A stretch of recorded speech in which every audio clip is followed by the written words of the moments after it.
J'ai donc décidé, jusqu'à nouvel ordre, la fermeture, à compter de ce soir minuit, de tous les lieux recevant du public non indispensables à la vie du pays. Depuis que l'épidémie du Covid-19 est apparue, de nombreux musiciens sont en difficulté. Pour en savoir plus, nous allons rencontrer des artistes. Interrogeons un professeur de l'école de musique sur l'impact du Covid. Le premier confinement en mars, on a été obligé de travailler au niveau des cours, instruments et solfège, on a été obligé de travailler avec des logiciels de vidéo, de visio, style Zoom, WhatsApp et compagnie. Et ça a mis à l'arrêt tous les orchestres. Et par arrêté préfectoral et municipal, nous n'avons plus le droit de répéter avec le grand ensemble ici. Et puis après, on a été reconfinés, je ne sais plus, à l'automne, c'est ça. À nouveau, branle-bas de combat, mise à l'arrêt des groupes. Par contre, on a eu l'autorisation depuis janvier, depuis le 4, de réouvrir l'école de musique que pour les mineurs, pas les adultes. Et on remet en route des petits groupes de 6 au niveau des orchestres qui peuvent rentrer dans cette salle avec une distanciation correcte. Alors, en ce qui concerne les salaires des profs de l'école de musique, non. La communauté de communes a assuré le financement dans tous les cas de figure. On est comme tout le monde, donc on est en termes de recettes, c'est, si tu veux, pour résumer, zéro recette. Voilà. La filière musicale comporte 240 000 employés et a généré 8 milliards d'euros.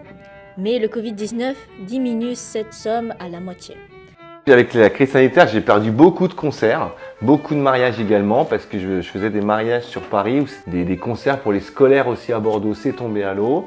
Et donc c'est une crise, bah oui, j'ai perdu beaucoup d'argent. Après j'ai réussi à enseigner quand même. Et puis toujours mes EHPAD, même confinés, même avec le masque, la blouse, la Charlotte, j'ai fait pas mal d'EHPAD. Bah, j'ai perdu des élèves aussi. Voilà. Donc, oui, j'ai perdu pas mal de trucs. J'ai découvert plein d'autres trucs que la musique au final. J'ai fait plein de trucs et puis j'aime toujours la musique, j'aime toujours jouer du violon. Ça n'a pas altéré grand chose. Après avec un violon c'est facile de gagner de l'argent parce que tu te mets dans un endroit et puis tu joues ce que tu veux et puis les gens ils donnent quand ils ont envie.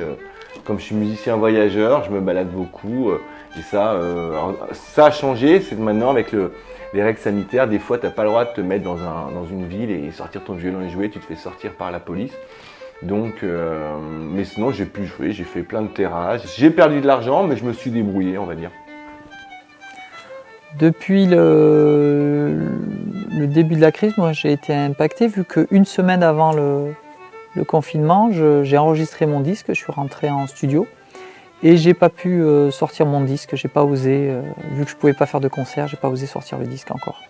Avec ce grand confinement d'un mois là, le premier là, j'ai eu du temps pour me repencher sur le piano, sur le piano principalement. Donc j'ai trouvé ça assez chouette.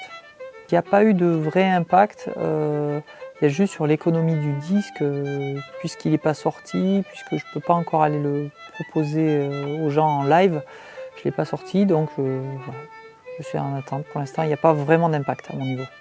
Ce qui me manque, c'est sans doute d'aller croiser le public. J'ai fait un concert avant le premier confinement, après j'ai fait un deuxième concert avant le deuxième confinement, et du coup j'attends que tout soit débloqué pour pouvoir aller recroiser du public, quoi. Et pour les études, cette pandémie a-t-elle eu un impact important ?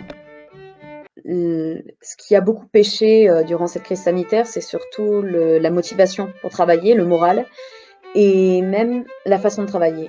Sinon, ça a été le conservatoire qui nous a interdit pendant un bon laps de temps l'accès aux salles, sachant qu'on était l'un des seuls conservatoires de France à faire ça. Sinon, tout le reste, tous les autres n'étaient pas concernés. Et en plus, ils se sentaient concernés par le couvre-feu alors qu'ils n'étaient pas du tout stimulés à aucun prix que les conservatoires étaient concernés par le couvre-feu. Donc ça a été très compliqué, sachant qu'il y a plusieurs personnes qui ne peuvent pas travailler chez eux. Moi, je ne peux pas, par exemple. J'en ai pas l'occasion et la possibilité. Donc, je dois bosser dans des salles.